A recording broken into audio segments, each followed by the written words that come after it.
سے کہنا چاہتا ہوں خدا فرماتا ہے کہ تم بہترین امت ہو، مگر ہفتہ ہفتہ پورا ہفتہ کتنے لوگ ایسے ہیں جو 24 گھنٹہ پاک رہ کر کے گزار دیتے ہو؟ میں آپ سے پوچھنا چاہتا ہوں اس محفل میں کتنے لوگ ایسے ہیں جو 24 گھنٹہ پاک صاف رہتے ہو؟ کبھی بھی کہیں ضرورت پڑ جائے تو وہ نمازوں میں شرکت کر سکتے ہیں، وہ جنازوں میں شامل ہو سکتے ہیں۔ اس میں کثیر تعداد ایسی ہے، زیادہ تر لوگ ایسے ہیں جو ہمیشہ ناپاک رہا کرتے ہیں۔ خدا فرماتا ہے کہ تم بہترین امت ہو اور آپ ناپاک رہ رہے ہیں، یہ آپ کیسے امتی ہے؟ خدا نے تو تمہیں کہہ دیا بہترین امت ہو، مگر تم تو ناپاک رہ رہے ہو۔ سنو، کیا تم اس بات کی گارنٹی دے سکتے ہو کہ ہم جب پاک ہوں گے تبھی موت آئے گی؟ ہم جب چہرے پر داڑھی رکھ لیں گے تبھی موت آئے گی؟ نماز پنجگانہ کے پابند ہو جائیں گے ہم تبھی موت آئے گی؟ میں کہنا چاہتا ہوں کہ میری قوم کے لوگوں، مصطفیٰ کا فرمان سنو۔ رسول کائنات ارشاد فرماتے ہیں کہ جس انسان کی موت ناپاکی میں واقع ہوتی ہے، فرشتہ جس کی روح ناپاکی میں قبض کرتا ہے تو فرشتہ اس کی روح لے کر جہاں جہاں سے گزرتا ہے ہر جگہ کی مخلوق اس پر لعنت بھیج رہی ہوتی ہے۔ اے مسلمانوں، غور کرو، اپنی زندگی کا محاسبہ کرو۔ میرے پاس یہ باتیں میں آپ کے سامنے رکھ رہا ہوں، یہ میں اپنے درد دل کو بیان کر رہا ہوں جو قوم کے حوالے سے میرے دل میں تکلیف اور درد ہے، اسی درد کا اظہار کر رہا ہوں۔ مسلمانوں، خدا نے قرآن میں فرما دیا کہ تم بہترین امت ہو، تو تمہیں بہترین امت بن کر دنیا کے سامنے اپنا کردار پیش کرنے کی ضرورت ہے۔ نبی کے تعلیمی چہرے کو دنیا کے سامنے پیش کر کے بتاؤ، یہ دنیا والوں، ہم اس نبی کے کلمہ پڑھنے والے ہیں جس نبی نے دشمنوں کو ہدایت کی دعائیں عطا فرمائی ہے، اس نبی کی امت ہم ہیں۔ مگر ہمارے بھائی، آپ ذرا غور کریں، کتنے مسلمان ایسے ہیں جو خود آپس میں دو بھائی لڑ کے مر جانا چاہتے ہیں، حصے داری کے لیے، مال و دولت کے لیے، زمین جائیداد کے لیے، گھر مکان کے لیے، انسان بھائی کا خون کرنے پر تلا ہوا ہے۔ رب فرماتا ہے کہ تم بہترین امت ہو۔ میری قوم کے لوگوں، اب آپ ذرا اور آگے بڑھ کر دیکھیں، اللہ فرماتا کہ تم بہترین امت ہو، مگر مسلمان کے حالات اتنے ابتر ہیں، یہ پانچوں ٹائم کی نماز کی پابندی تو بہت دور کی بات ہے۔ بہت سے لوگ تو جمعہ بھی نہیں جایا کرتے ہیں، بہت سے لوگ تو اتنے ڈھیٹ ہیں کہ مہینے میں ایک آدھ جمعہ پڑھ لیتے ہیں۔ کچھ لوگوں کا معاملہ یہ ہے کہ خالی عید بقرعید میں ٹھاٹ سے نہا کر، نیا کپڑا پہن کر، راجہ بابو بننے کے بعد تب عیدگاہ میں اگلی صف میں نظر آتے ہیں۔ پورے سال تک نہ انہوں نے یہ فکر کی ہے مولانا کو تنخواہ ملی کہ نہیں، سال بھر تک انہیں یہ یاد نہیں آیا مولانا نے کھانا کھایا کہ نہیں، مولانا کو پگار ملی کہ نہیں، مولانا کی کیا ضرورت ہے، مولانا صاحب چھٹی پر گئے یا موجود ہے، ان تمامی معاملات کو کچھ نہیں دیکھا۔ مگر جب عیدگاہ میں ہمارا بھائی پہنچتا ہے، بار بار کھڑی دیکھ رہا ہے کہ مولانا صاحب نے 8 بجے کا اعلان کیا تھا، 8:10 ہو گئے ہیں، مولانا صاحب مسجد میں بھی جھوٹ بول رہے ہیں، وہاں اسے بڑی وقت کی پابندی نظر آتی ہے۔ اے میری قوم کے لوگوں، ذرا سمجھنے کی کوشش کرو، خدا فرماتا ہے کہ تم بہترین امت ہو۔ سال میں ایک نماز پڑھنے کیا چلے گئے، وقت کے بڑے پابند نظر آتے ہو۔ مسلمانوں، تمہیں جاگنا پڑے گا، اپنی زندگی میں انقلاب لانا ہوگا، تمہیں بیداری کی چادر، تمہیں غفلت کی چادر سر سے اتار کر اپنے آپ کو بیداری کے لباس میں ملبوس کرنا ہوگا۔ اے مسلمانوں، سنتے جاؤ، آج دنیا میں وہ کون سا گناہ ہے جو گناہ مسلمان کرتا نظر نہیں آ رہا ہے؟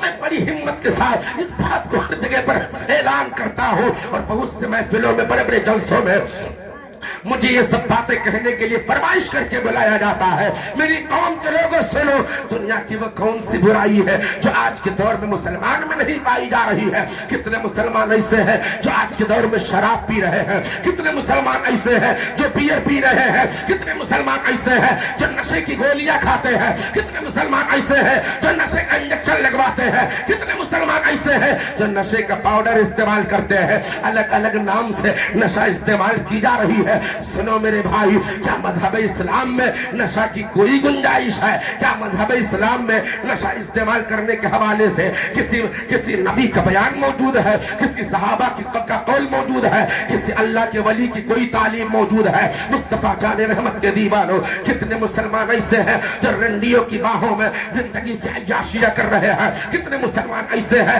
جو ماں کو گالیاں دے رہے ہیں، کتنے مسلمان ایسے ہیں جو بھائی کا حق مار رہے ہیں، کتنے مسلمان ایسے ہیں جو باپ کا دل دکھاتے ہیں، کتنے مسلمان ایسے ہیں جو ہمیشہ جوا بازی کے اڈوں پر موجود رہا کرتے ہیں۔ میری قوم کے لوگوں، میں تم سے پوچھنا چاہتا ہوں، رب کعبہ فرماتا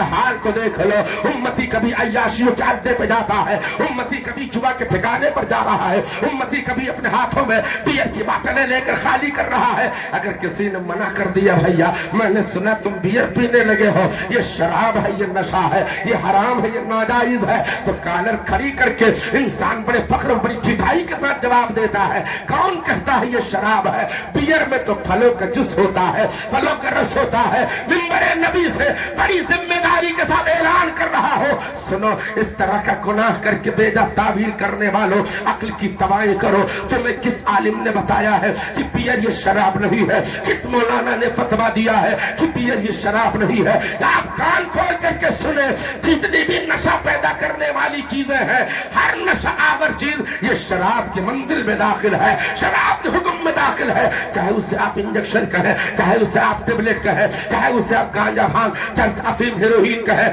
چاہے اسے آپ بیئر کہیں، چاہے اسے دارو کہیں، چاہے اسے مہوا کہیں، چاہے اسے شراب کہیں، چاہے جو کچھ بھی کسی نام سے جانے، اگر نشہ پیدا کرنے والی چیز ہے تو وہ ساری چیزیں شراب کی منزل میں داخل ہے۔ سنو، آپ کہہ سکتے ہیں مولانا صاحب کچھ لوگوں کی عادت ہوتی ہے تنقید کرنے کی، اگر کسی عالم نے کوئی بات کہی تو اس کی بات کا مذاق بنانا ان کا ذہن ہوتا ہے، ان کی سوچ ہوتی ہے۔ میں نے نشہ کے حوالے سے چند باتیں کہی ہے، کوئی سوچ سکتا ہے مولانا صاحب علماء کرام بھی تو نشہ کرتے ہیں، کوئی سگریٹ پیتا ہے، کوئی گٹکا کھاتا ہے، کوئی تمباکو استعمال کرتا ہے، کوئی پان دلی کا شوقین ہوتا ہے۔ میں آپ سے کہنا چاہتا ہوں، میں جس نشے کی بات کر رہا ہوں وہ حقہ تمباکو بیڑی سگریٹ اور گٹکا والے نشے کی بات میں نہیں کر رہا ہوں، میں اس نشے کی بات کرتا ہوں جسے استعمال کرنے کے بعد آدمی اپنے آپ میں نہیں رہتا ہے، میں اس نشے کی بات کرتا ہوں جسے استعمال کرنے کے بعد مائنڈ ڈسفالٹ ہو جاتا ہے، میں اس نشے کی بات کرتا ہوں جسے استعمال کرنے کے بعد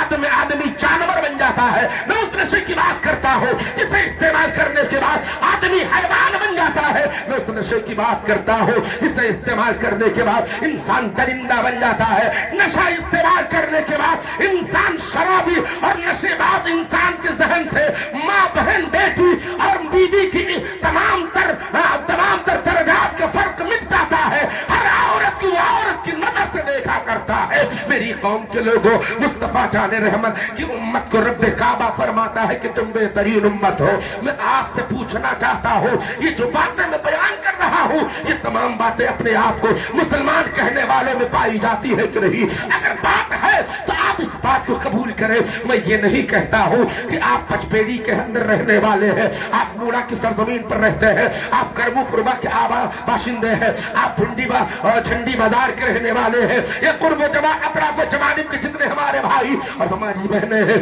آپ سب کے اندر یہ عادت ہے۔ میں مطلق طور پر نہیں کہہ رہا ہوں، مگر میں آپ سے یہ کہنا چاہتا ہوں اس دور پرفتن کے جو حالات ہیں اس حالات کو پیش کر رہا ہوں۔ وہ ہماری قوم کے جو حالات بدلتے جا رہے ہیں اس بدلتے ہوئے حالات کو آپ کے سامنے میں پڑھ کر کے سنانا چاہتا ہوں۔ حضرات، ہماری اولادیں، ہمارے بچے، ہمارے خاندان کے ہمارے بھائی اپنے یہاں کم بگڑتے ہیں، مگر پردیس کمانے جانے کے بعد وہ یہاں پر جب پردیس میں جاتے ہیں، جانے کے بعد وہاں سے وہاں پر بہت سے بگڑے ہوئے اور آوارہ مزاج لوگوں کے ساتھ اختیار کرنے کے بعد ان کے اندر تمام تر بری عادتیں جنم لے لیتی ہے۔ میری قوم کے لوگوں، رب کعبہ فرماتا ہے کہ تم بہترین امت ہو۔ آپ انصاف کرو، جو بہترین امتی ہوتا ہے کیا اس کے اندر یہ سب گناہ کی عادتیں ہوتی ہے؟ کیا اس کا یہی طرز عمل ہوتا ہے؟ کیا اس کا یہی اصول حیات ہوتا ہے؟ کیا اس کی زندگی جینے کا طریقہ یہی ہوتا ہے؟ سنو، مصطفیٰ جان رحمت علیہ الصلوۃ والتسلیم کے کلمہ پڑھنے والے تمام صحابہ جب نبی کے دامن کرم میں پناہ لیتے ہیں، سرکار کے قدموں میں حاضر ہو کر مشرف اسلام ہوتے ہیں، اس سے پہلے وہ ڈھیر ساری شرابیں پیا کرتے تھے، شراب کے بڑے شوقین اور دل دادا ہوا کرتے تھے، مگر رسول کائنات علیہ الصلوۃ والتسلیم کی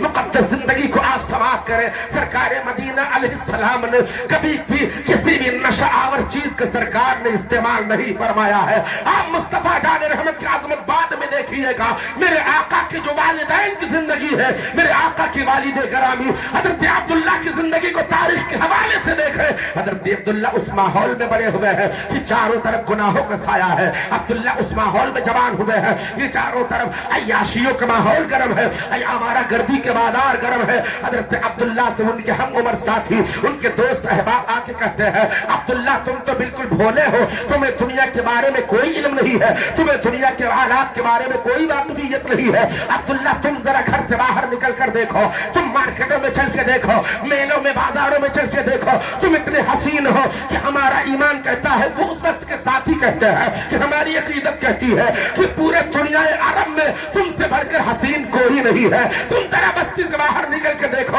تمہارے حسن کی کتنی بڑی قیمت لگے گی، تمہیں کس قدر محبتوں کی نظر سے دوڑ دیا جائے گا۔ عبداللہ ذرا باہر چل کے دیکھو تو صحیح، زندگی کی رنگینیت تو آپ باہر نکل کے دیکھو تو صحیح، زندگی کی لذتیں تمہیں میسر ہوں گی، زندگی کا سارا لطف تمہیں آئے گا۔ مگر حضرت عبداللہ نگاہ نیچی کر کے ان کی باتوں کو نظر انداز کر کے گزر جاتے ہیں۔ حضرت عبداللہ نے اپنی پوری زندگی میں نہ کبھی کسی بت کو سجدہ کیا ہے، نہ تو عبداللہ کبھی گناہ کی محفل میں گئے ہیں، نہ تو عبداللہ کبھی ناچ گانے کے محفل کے قریب سے گزرے ہیں، نہ تو حضرت عبداللہ کبھی شراب نوشی کے قریب گئے ہیں۔ عزیزان محترم، حضرت عبداللہ کی زندگی گناہوں سے بالکل پاک صاف ہے۔ آپ اندازہ فرمائیں کہ جب حضرت عبداللہ کی زندگی گناہوں سے اتنی صاف ستھرا ہے، اسی عبداللہ کا شہزادہ حضرت آمنہ خاتون کا لال جنابی محمد الرسول اللہ اس دنیا میں جب تشریف لائے ہیں، مصطفیٰ جان رحمت امام الانبیاء بن کے آئے ہیں، سید المرسلین بن کے آئے ہیں، جان عالمین بن کے آئے ہیں، صحابہ یاسین بن کے آئے ہیں، سراج منیر بن کے آئے ہیں۔ میرے آقا علیہ الصلوۃ والتسلیم کی بارگاہ میں کلمہ پڑھنے والے تمامی لوگ حاضر ہوتے ہیں۔ اللہ کے حبیب علیہ الصلوۃ والتسلیم نے ارشاد فرمایا، اے لوگو، اللہ نے شراب کو حرام فرما دیا ہے، شراب کی حرمت کا حکم نازل فرما دیا۔ اللہ کے نبی نے ارشاد فرمایا، شراب حرام ہو گئی ہے۔ عرب کے بہت سے لوگ اپنے گھروں میں بڑے بڑے مٹکوں میں شراب بھر کے رکھے ہوئے تھے، اس لیے کہ عرب والوں کی سب سے پسندیدہ کوئی غذا ہے تو وہ شراب تھی۔ عزیزان گرامی، سرکار مدینہ نے فرمایا، رب کا حکم نازل ہو چکا ہے، اللہ رب العزت نے شراب کو حرام قرار دے دیا ہے۔ اے لوگوں، شراب پینا اسلام میں ناجائز ہے، شراب پینے والے کو اللہ و رسول ناپسند فرماتے ہیں۔ تو جنہوں نے دل سے سرکار کی بارگاہ میں حاضر ہو کر نبی کا دامن تھام کر دار اسلام میں داخلہ لیا تھا، ان سبوں نے شراب کے مٹکے اٹھا کر پھینک دیا، پوری شراب انڈیل دیا بستی کے باہر۔ تو عرب کے کافروں نے کہا تھا، مکہ کے کفار و مشرکین نے کہا، اے نبی کا کلمہ پڑھنے والے مسلمانوں، سنو، تم لوگ شراب کے اتنے بڑے شوقین تھے، شراب کے اتنے بڑے عاشق تھے، یہ تمہیں کیا ہو گیا کہ تم نے شراب پھینک دی ہے؟ تو غلامان مصطفیٰ کہنے لگے، ہم نے اپنے آپ کو مصطفیٰ کی محبت کے بازار میں بیچ دیا ہے، جس بات کو اللہ و رسول ناپسند فرمائیں گے ہم غلام مصطفیٰ اس کے قریب نہیں جائیں گے۔ اللہ و رسول نے اسے حرام قرار دیا ہے، ہم حرام چیز کو ہاتھ نہیں لگا سکتے ہیں۔ تو عرب کے کافروں نے کہا تھا، اے نبی کا کلمہ پڑھنے والے مسلمانوں، اے نبی کے صحابہ سنو، اگر یہ شراب تمہارے خدا نے، تمہارے نبی نے حرام قرار دے دیا ہے، اسے تمہیں نہیں پینا ہے، تمہارے لیے حرام کا درجہ رکھتی ہے، تو اس شراب کو بیچ دیا ہوتا، ڈھیر ساری دولت تمہیں حاصل ہو جاتی، بہت سا مال تمہیں میسر آتا۔ تو صحابہ کا جواب سنو، ایمان تازہ ہو جائے گا۔ صحابہ کرام فرماتے ہیں کہ جس چیز کا استعمال شریعت مصطفیٰ میں گناہ ہے، اسے بیچ کر پیسہ کمانا بھی گناہ ہے۔ اس رقم کو نہ خدا پسند کرے گا نہ مصطفیٰ پسند کریں گے۔ نعرہ تکبیر، نعرہ رسالت، نعرہ رسالت، عید میلاد النبی، عید میلاد النبی، نعرہ تکبیر، نعرہ رسالت۔ میرے بھائی آپ گھبرائے تو نہیں ہیں؟ ارے 1.5 گھنٹے کے بعد تمہیں گرم ہوتا ہوں، بھر محبتوں سے بولیں سبحان اللہ۔ لوگ تو من میں سوچ رہے ہوں گے کہ مولانا صاحب کو سیدھی سیدھی تقریر کرنا چاہیے تھا، یہ سب بتانے کی ضرورت کیا ہے؟ میرے بھائی، یہ میرے دل کا درد ہے، یہ میرے دل کی تکلیف ہے اپنے قوم کے حوالے سے کہ ہم وہ قوم ہیں کہ جس نے ضرورت پڑی ہے تو بغیر کشتی کے سمندر پار کیا ہے۔ سبحان اللہ۔ اب آپ بول سکتے ہیں یار سبحان اللہ، تھوڑا بول کر کے سنیں گے تو انشاءاللہ جلدی فرصت پا جائیں گے۔ ہماری جماعت کے تمام تر علماء کا معاملہ یہ ہے کہ ہماری جماعت کے علماء محفل کو اگر بول کر کے سناتے ہیں، محفل بول کے سنتی ہے تو لوگ زیادہ دیر تک تقریریں کرتے ہیں، زیادہ دیر تک نعت پڑھتے ہیں۔ اگر لوگ خاموش ہو جاتے ہیں تو ہماری جماعت کے علماء جلدی سے اپنی تقریر ختم کر دیتے ہیں، جلدی سے نعت اور کلام ختم کر دیتے ہیں، لیکن میرا معاملہ اس کا الٹا ہے۔